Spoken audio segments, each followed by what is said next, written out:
ನಮಸ್ಕಾರ ಕರ್ನಾಟಕ.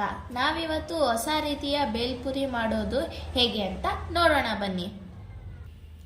ಅದಕ್ಕೆ ಬೇಕಾಗಿರುವ ಸಾಮಗ್ರಿಗಳು: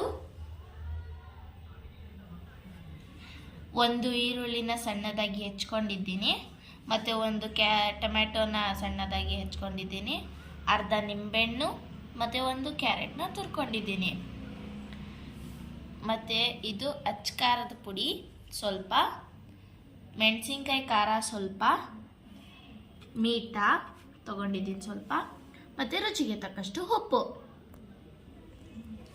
ಮಿಕ್ಸ್ಚರ್ ಇದನ್ನು ಯೂಸ್ ಮಾಡಿ ಮಾಡ್ತಾ ಇದ್ದೀನಿ ನಾನು. ಈಗ ಹೇಗೆ ಮಾಡೋದು ಅಂತ ನೋಡೋಣ ಬನ್ನಿ. ಇದಕ್ಕೆ ಸ್ವಲ್ಪ ನಾನು ಈರುಳ್ಳಿ ಹಾಕೋತಾ ಇದ್ದೀನಿ. ಇದಕ್ಕೆ ಹೆಚ್ಚಿರುವ ಟೊಮೊಟೊವನ್ನು ಹಾಕೋತಾ ಇದ್ದೀನಿ. ಈಗ ಇದಕ್ಕೆ ಕ್ಯಾರೆಟ್ ಹಾಕೋತಾ ಇದ್ದೀನಿ. ಇದಕ್ಕೆ ಸ್ವಲ್ಪ ನಿಂಬೆಹಣ್ಣು ಹಾಕೊಳ್ಳೋಣ, ಸ್ವಲ್ಪ ಅಚ್ಕಾರದ ಪುಡಿ, ಸ್ವಲ್ಪ ಮೀಟ, ಸ್ವಲ್ಪ ಮೆಣಸಿನ್ಕಾಯಿ ಖಾರ, ರುಚಿಗೆ ತಕ್ಕಷ್ಟು. ಇದಕ್ಕೆ ಮಿಕ್ಸ್ಚರ್ ಹಾಕೊಳ್ಳೋಣ, ಜಸ್ಟ್ ಮತ್ತು ಮಗ್ಗಿಗೆ. ಇವಾಗ ಇದನ್ನ ಮಿಕ್ಸ್ ಮಾಡ್ಕೊಳ್ಳಿ. ನಾವು ಕೂಡ ಮಾಡ್ಕೋತೀವಿ. ಯಮ್ಮಿ ಯಮ್ಮಿ ಆಗಿದೆ. ಇದನ್ನ ನೀವು ಸಂಜೆ ಸ್ನ್ಯಾಕ್ಸ್ ಮಕ್ಕಳಿಗೆ ಮಾಡಿಕೊಟ್ರೆ ತುಂಬ ಚೆನ್ನಾಗಿರುತ್ತೆ, ತಿನ್ನೋದಕ್ಕೆ ಟೇಸ್ಟಿಯಾಗೂ ಕೂಡ ಇರುತ್ತೆ. ಮತ್ತು ಇದು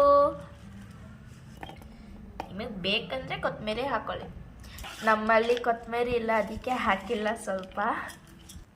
ಇದೀಗ ಮಿಕ್ಸ್ ಆಗಿದೆ, ಇದನ್ನು ಸರ್ವ್ ಮಾಡ್ಕೊಳ್ಳೋಣ. ಈ ರೀತಿ ಹಾಕೊಳ್ಳಿ. ಈಗ ರೆಡಿಯಾಗಿದೆ ನಮ್ಮ ಸ್ಪೆಷಲ್ ಬೇಲ್ಪುರಿ. ಸವಿಯಲು ಸಿದ್ಧ. ಈ ವಿಡಿಯೋ ನಿಮಗೆ ಇಷ್ಟವಾಗಿದ್ದರೆ ಲೈಕ್, ಶೇರ್, ಕಮೆಂಟ್ ಮತ್ತು ಸಬ್ಸ್ಕ್ರೈಬ್ ಮಾಡಿ. Thank you for watching. Bye.